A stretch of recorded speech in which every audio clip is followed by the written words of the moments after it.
انہوں نے مجھے اس طرح بیٹھے دیکھا تو میرے پاس آئی اور اس وقت تک میرے پاس بیٹھی رہی جب تک میری گاڑی نہیں آئی اور انہوں نے مجھے روانہ نہ کر دیا۔ شکریہ۔ اب کمپیر نے جماعت پنجم کے مہمانوں کو دعوت دی کہ وہ اسٹیج پر آئیں اور اپنے خیالات کا اظہار کریں۔ سب نے ندا کو مجبور کیا کہ وہ سب کی طرف سے اسکول انتظامیہ اور میزبان جماعت کا شکریہ ادا کرے۔ ندا اسٹیج پر آئی اور اپنے خیالات کا یوں اظہار کیا: اساتذہ محترم، والدین اور ہمارے پیارے ساتھیوں، آج ہم سب خوشی اور غم کے ملے جلے تاثرات کے ساتھ یہاں جمع ہوئے ہیں۔ ہمیں خوشی ہے کہ ہم اب سیکنڈری برانچ میں جا رہے ہیں، لیکن اس برانچ کو چھوڑنے کا بھی اتنا ہی غم ہے۔ یہاں ہم نے اپنی زندگی کے بہترین سال گزارے ہیں۔ یہاں کے اساتذہ نے ہمیں انگلی پکڑ کر چلنا سکھایا، ہماری بنیادی تعلیم کی پختگی کے لیے محنت کی، ہماری کوتاہیوں پر ہمیں سرزنش لیکن ہمیں سکھانے اور پڑھانے میں کبھی کوئی کمی نہیں کی۔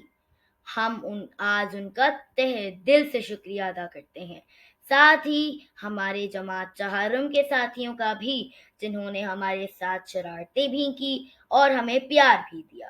شکریہ۔ ادھر ہال کے اندر تقریریں ہو رہی تھیں اور باہر قدرت کی رحمتیں زوروں پر تھیں۔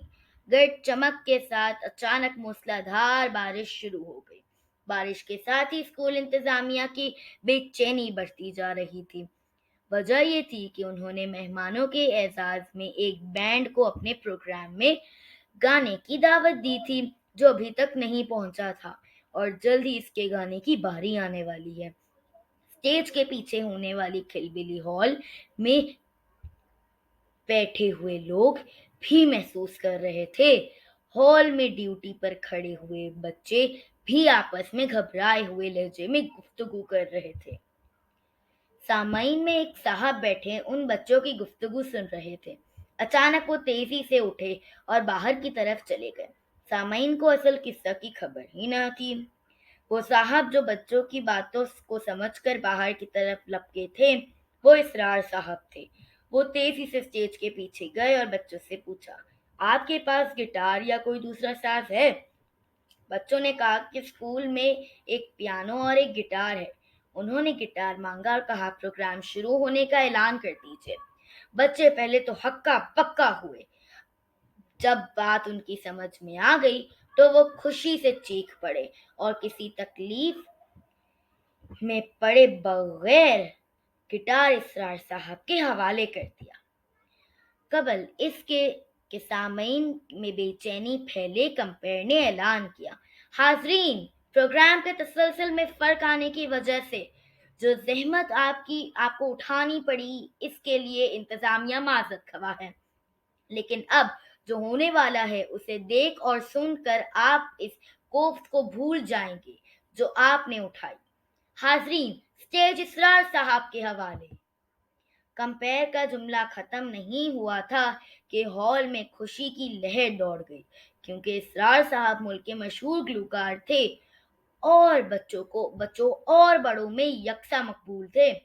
مہمان جماعت کے وہم و گمان میں بھی نہ تھا کہ ان کے لیے اتنے بڑے گلوکار کو بلایا جائے گا، لیکن یہ کیا، اسرار صاحب اکیلے گٹار لے کھڑے ہیں؟ ان کے سنگیت ساتھی کہاں تھے؟ کسی کو اصل صورت حال کا پتہ ہی نہیں تھا۔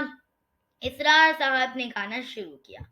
ہال کے تمام لوگ گانے میں مہو ہو گئے اور تالیوں کی مدد سے ان کا ساتھ دینے لگے۔ پروگرام کے اختتام پر مہمان جماعت کے بچوں کو تحفے دیے گئے، ان کا شکریہ ادا کیا گیا اور انہیں اسرانے میز تک لے جایا گیا۔ چونکہ بارش کا روز ٹوٹ رہا تھا، لہذا مہمان روانہ ہونا شروع ہو گئے، یہاں تک کہ صرف انتظامیہ کے لوگ رہ گئے۔ وہ بھی اب جانے کے بارے میں سوچ ہی رہے تھے کہ ایک وین آ کر رکی۔ ان میں سے جو لوگ برآمد ہوئے ان کا حلیہ دیکھنے کے قابل تھا۔ آئیے اب ہم اس کہانی کے کچھ نئے الفاظ پڑھتے ہیں۔